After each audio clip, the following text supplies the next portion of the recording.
ঢাকা জানিয়েছে একটি ভবন মিসাইলের আঘাতে ক্ষতিগ্রস্ত হয়েছে।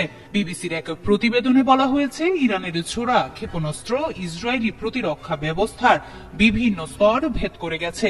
যদিও এই বিষয়ে ইসরায়েলি সামরিক বাহিনী এখনো কোনো মন্তব্য করেনি।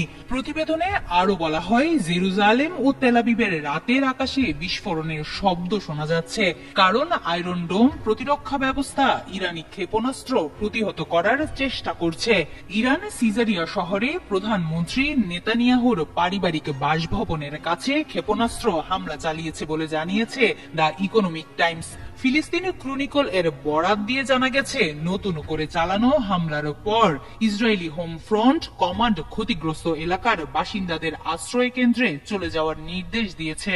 তাদের দাবি, প্রতিরক্ষা ব্যবস্থা বেশ কিছু ক্ষেপণাস্ত্র ঠেকিয়ে দিলেও দক্ষিণ গোলান হাইটসে আগুন ধরে গেছে।